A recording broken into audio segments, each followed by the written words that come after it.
5, 4, 3, 2. Crank it, Jerry. Welcome to Into the Wild, the official podcast of the Washington Wild Pigs. What do you hear? What do you say? It's the best sports podcast in the world. Wait, is that true? If you're committed enough, you can make any story. I once convinced a woman that I was Kevin Costner, and it worked because I believed it. Now, here's your host, Kyle Dawson. Did you get the popcorn?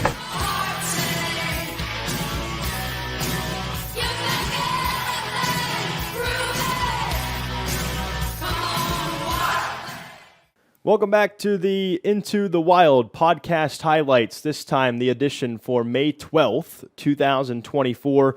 The Wild Things fall to the Schaumburg Boomers 6-3 for the third consecutive time to start the 2024 season at 0-3. Swept at the Schaumburg Boomers' hands, who are 3-0 to start 2024 on the way home now to play the Tri-City Valley Cats in their home opener on Monday on the Wild Things Baseball Network, and we'll go through the scoring in just a second. A big shout out to all the mothers out there. On Mother's Day, this game was played in front of a bunch of moms and kids on a Blueprints Kids Eat Free Sunday. It was also Prince and Princess Night, and the first 500 mothers got a carnation at the gates, courtesy of our friends at Cohen Markets here in Washington, as the Wild Things dropped the game, but a lot of fun again had all weekend throughout the course of the three games, and through the rain on Saturday and through some great weather today on Sunday as the 2024 season opens up. Let's go through the scoring. In the top of the third inning, Schaumburg would get to starter Dario Frigio after he threw two scoreless innings with two strikeouts. The Boomers would get a leadoff single by Tyler DePreta-Johnson, who ended the series with 6 hits by the end of the day on Sunday.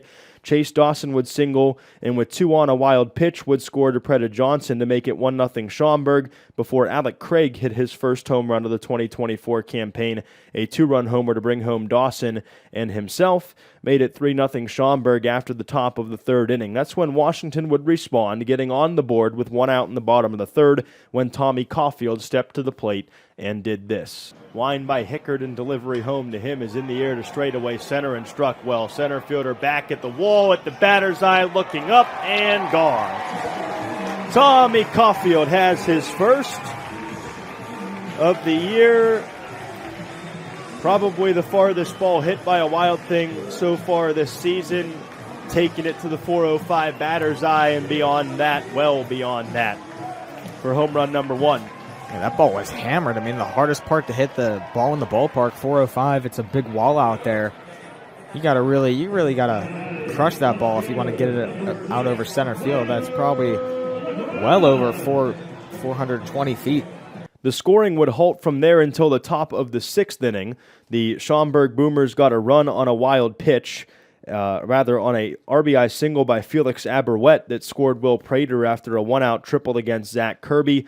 Kirby ended up going 4 innings in piggyback relief of Dario Frigio, allowed 3 hits, 1 run, had 6 strikeouts, including 2 in the third after coming on for Frigio. In the bottom of the 6th inning, Washington would cut into the lead and make it 4-2 with the leadoff batter in the inning. A 1-1 pitch to Andrew Check hit controversially for the Schaumburg Boomers over the left field wall, sneaking it inside the foul pole for his third home run in as many days, and extending his on-base streak to 35 games, which matches Sean Argento's 35-game on-base streak from 2002 as the Wild Things franchise record.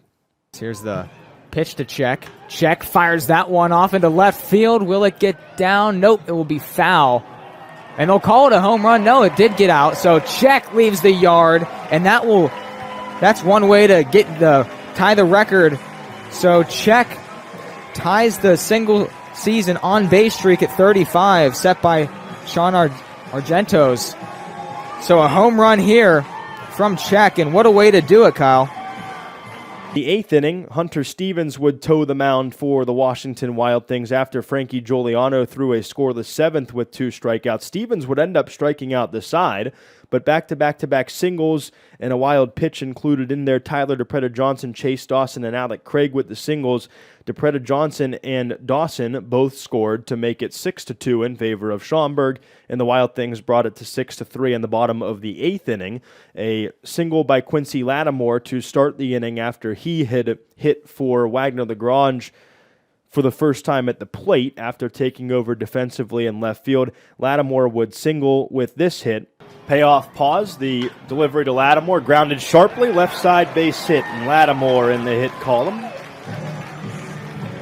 His first hit in a Wild Things uniform since 2013. The caveat there is that he has not played in a Wild Things uniform since 2013, so no judgment allowed. And then after a walk to Andrew Check, an attempted double steal took Check off the base pass as the throw went to the trail runner, and Tyreek Reed with Lattimore on third base would step up and deliver this sacrifice fly to make it 6-3. Infield, outfield, but after that, couldn't hit. 2-1, strode the right in the air, and the right fielder McCarthy over. This will score a run as Lattimore trots home. Sacrifice fly for Reed. That is the score that the game would finish. Lucas Young authored a scoreless top of the 9th inning, and Washington went down after a leadoff walk to new catcher J.C. Santini to start the 9th inning. A strikeout, and a ground out to first base would end the threat and end the ball game and weekend for Washington with 3 consecutive 6-3 losses. The winning pitcher in the game was Jackson Hickert. He goes to 1-0. The loser, Daryl Frigio, 0-1. And the save to Dallas Woolfolk, his first. The final line totals read like this. Schaumburg, 6 runs on 11 hits, no errors, and 9 left on base. For Washington, 3 runs on 5 hits, no errors, and 8 left on base. Time of the game was 2 hours and 47 minutes, and it was played in front of an announced attendance of 1,492 at Wild Things Park on Sunday, May 12th. For all of us at the Washington Wild Things, we appreciate you tuning in to our post-game highlights. We'll have more coming your way on the road trip as the Wild Things hit the road to take on the New England Knockouts on Tuesday at 6:30. All 3 games in New England, that's Brockton, Massachusetts, are scheduled for 6:30 p.m. Tuesday, Wednesday, and Thursday. The road trip will continue over the weekend, next weekend, at the Tri-City Valley Cats for the Washington Wild Things. Until then, we say so long. We say thanks for listening. Thanks for watching all weekend, and we will chat with you on the Wild Things Baseball Network on Tuesday from Campanelli Stadium in Brockton, Massachusetts. You're still here? It's over. Go home. Go.